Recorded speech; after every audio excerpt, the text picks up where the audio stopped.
I used to work in a small office near Park Street.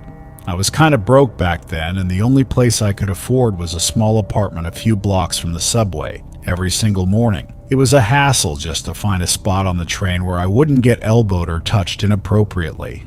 Local trains give you the experience of a lifetime, especially when you're a young woman. You're always in the spotlight whether you like it or not. Every so often, some random guy would give you that unsettling smile that creeps you out, or some would try to stand a little too close.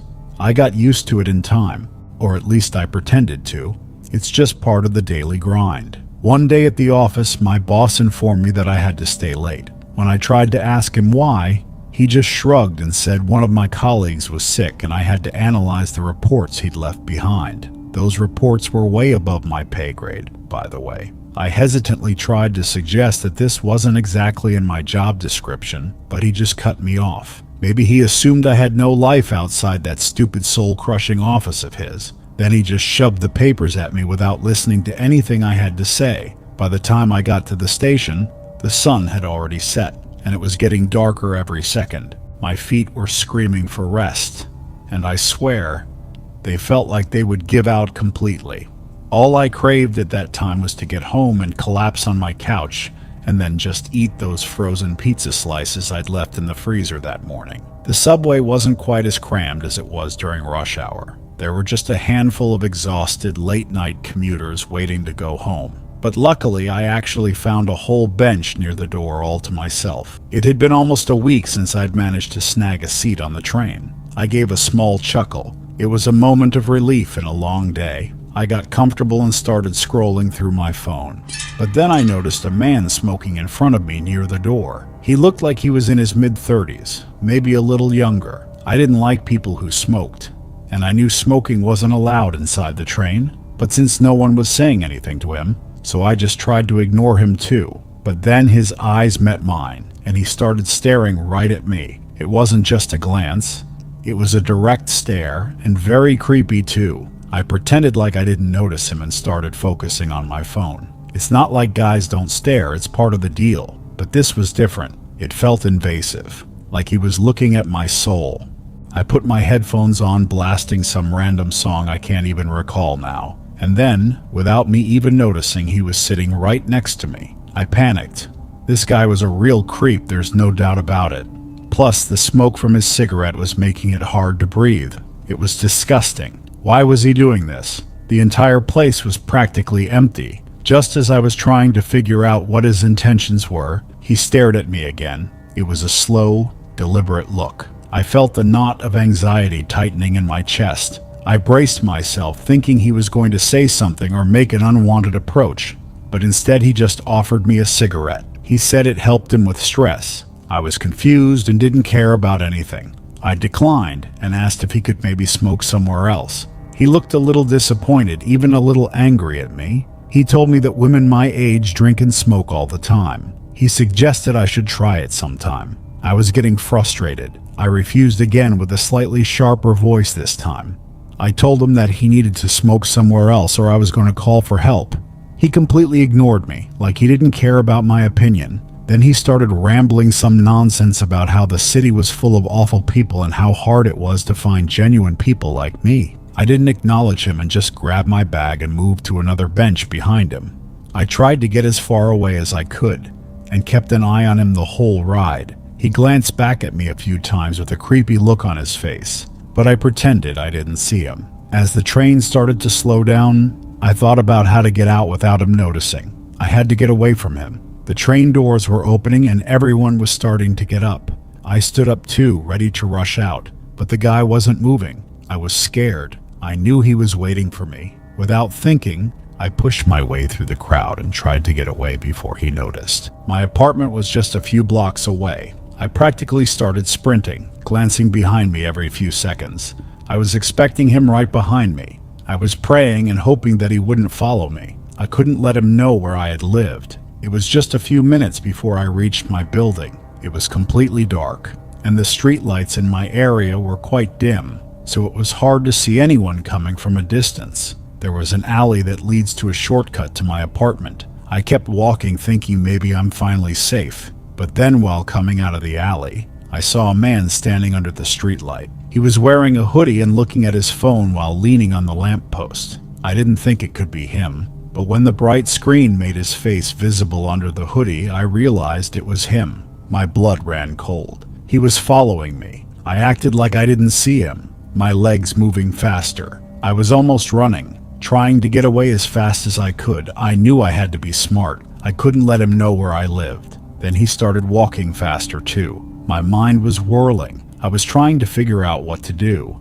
and just when I thought I was trapped, I saw the diner near my apartment was still open. I finally found the last bit of hope.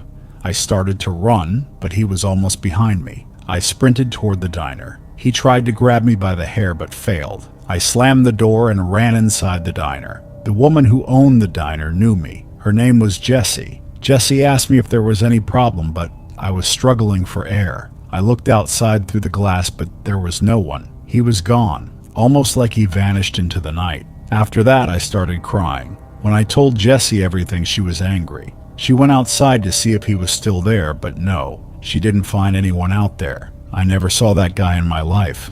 I barely told anyone this story, and even now it's still unsettling to remember it.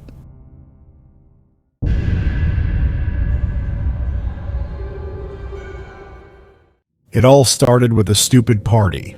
Me and Dan, we were always looking for trouble back then, like we had something to prove. We heard some older kids were having a bonfire down by the old quarry.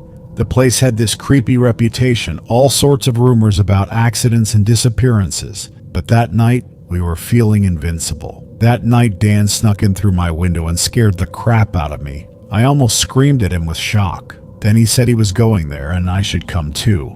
I hesitated. Something about it felt off, even for us. But Dan was already hyped up, and I didn't want to look like a chicken, so I grabbed my jacket and we took off. It was a long walk, mostly through the woods. The only light was from the moon, which kept disappearing behind the clouds. It was quiet, too quiet, just the rustling of leaves and the occasional snapping of a twig. Dan was talking about some girl he liked, but I wasn't really listening. I was busy trying to think about what would happen if my parents found out. But while we were out of the woods and crossing the road, suddenly a black SUV came screeching around the corner. It missed us by inches. I swear I saw my life flashing before my eyes.